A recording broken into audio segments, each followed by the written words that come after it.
We've got Daniel Harris with us this morning. Daniel, how are you getting on?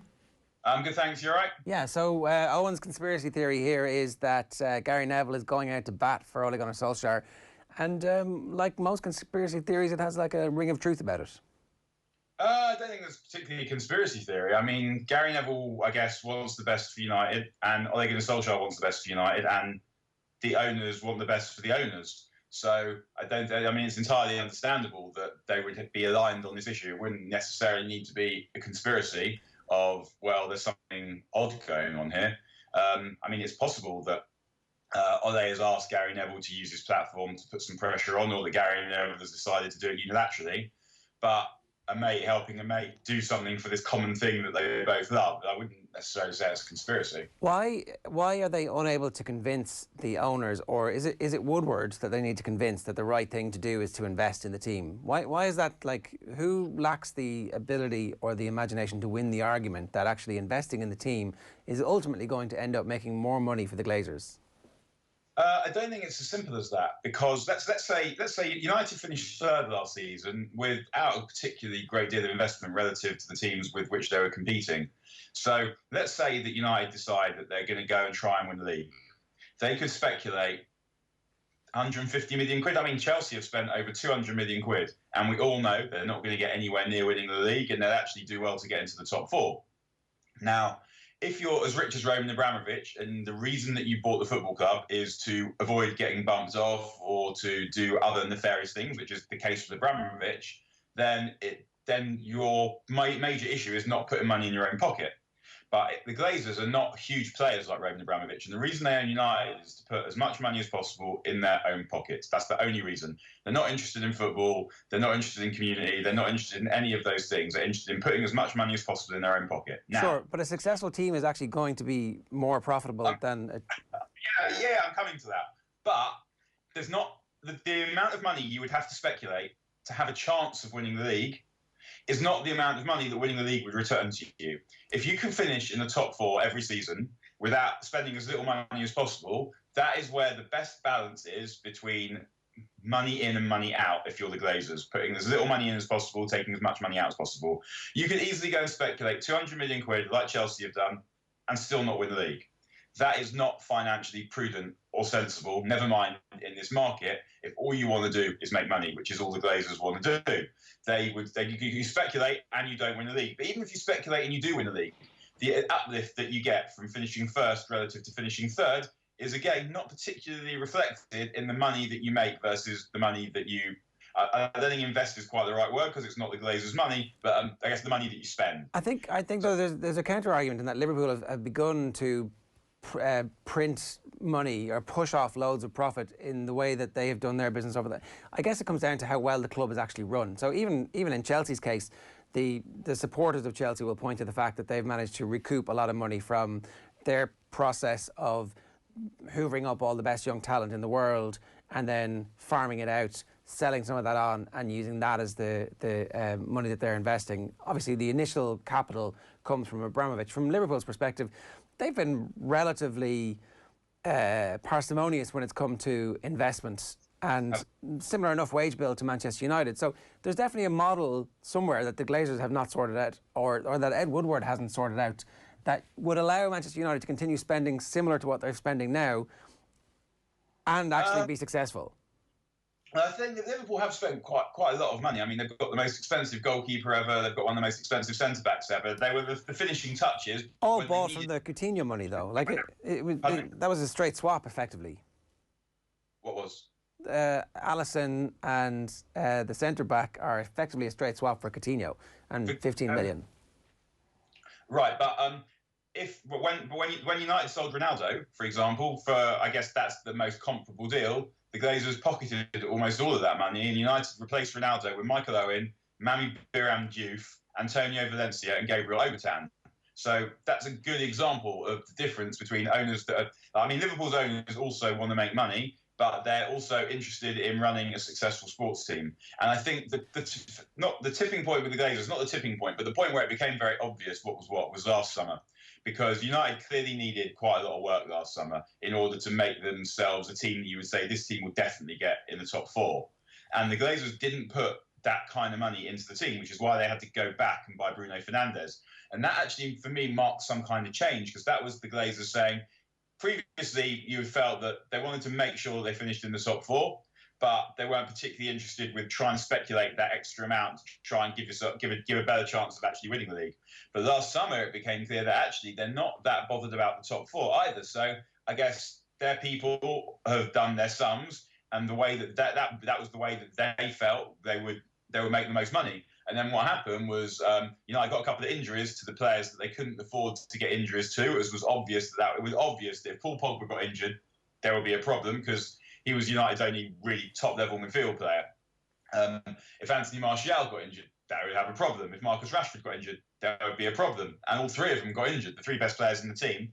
So then it started to turn toxic. So then they had a question to ask, because then they would have to think about firing the manager, hiring another manager, and that would be expensive. So they decided to go and get Bruno Fernandes, and that made a really big difference. But now what we're seeing is that Solskjaer basically completed his half of the bargain. He improved the team, he got them to 3 semi-finals, and he got them third in the league, so it's the Champions League. But the Glazers have not given him the kind of money that he needs to really build a team that would challenge. Because again, Chelsea, who finished just below United, have spent in excess of 200 million quid, and they're not going to get anywhere near the top two. So it's, I guess, different calculations being done by the owners, because Chelsea's owner is not calculating about exactly how much money he can take out. And you might say the Glazers are wrong. You think that they're going about it the wrong way, that actually the way they could get the most money out would be if they had the most successful team. I don't particularly think that. But I think that Liverpool's owners are more interested in sporting prestige than the Glazers are, because we see what's going on with their relative American sports franchises, where the Tampa Bay Buccaneers have been run into the ground and the Boston Red Sox are competitive. Tampa have just invested a load of money, though. Like I think you're right. I think there has been a change in recent years. They've started to fire coaches much quicker in Tampa, and they've started to invest money this season in particular. But over the last couple of years, I wonder if the new blood coming in the Glazer family is going to have a long-term impact. And I don't know enough about them or the individual characters to speculate too much on that. But I guess it does come back to, ultimately, I would hold Woodward responsible for most of this, because he's the one who ends up deciding who the manager is going to be, and he's the one who ends up deciding that we're going to spend all this money on Sanchez, which effectively poisons the wage structure for everybody. And that's the original sin that Solskjaer is trying to fix. And when you start thinking about it in those terms, you wonder if actually Solskjaer, with his lack of experience, is the perfect manager for Woodward, who he can, keep on this tightrope, essentially, where it's like, yeah, you are not going to fight me because this is your dream job, and you got it a little bit early, and you don't have the reservoir of political nous in the background to be able to manipulate things. And maybe that's why people like Gary Neville are weighing in, because that ultimately is the hinterland that Solskjaer has access to that might help him to win some political power. Look, I mean, I think Ed Woodward, you can see just by the absolute state of him that he would like the honour of United doing well and people congratulating him and him prancing about, beaming, saying it's all because of me. I don't think that it's Ed Woodward who's saying you can't buy players. Ed Woodward's life would be much easier if he wouldn't have his house getting vandalised if he was allowing United to buy players. I don't think it's Ed Woodward who's stopping United buying players. We can talk about whether he's any good at negotiating, or whether he's any good at making business decisions, like giving contracts to all the wrong people when United now can't sell. I'm sure that is on Ed Woodward. But the actual amount of money that is available for the manager to spend on players, I'm absolutely certain needs to go to Tampa to be signed off. And I'm certain that Ed Woodward would much rather the Glazers said, go and spend 250 million quid this summer, because that would enable him to make more realistic offers for players.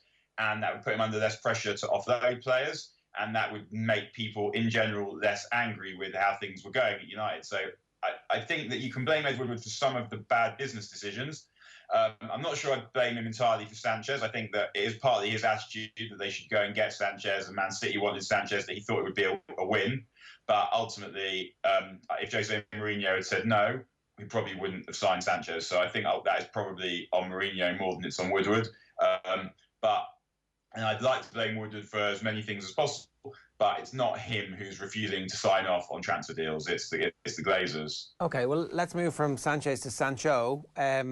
This one looks like, from the outside, it looked like it had been dead a week ago, but it continues to bubble away. Why is it continuing to bubble away? Is there a chance this might still happen? Yeah, I mean, I was told yesterday that it is thought that it will still go ahead. I mean, United are here often where they make an offer and they get told what the price is, or they don't make an offer and they get told what the price is, and they spend time prevaricating over paying the price before eventually either paying the price or not paying the price and getting the player a bit later than they should have had the player.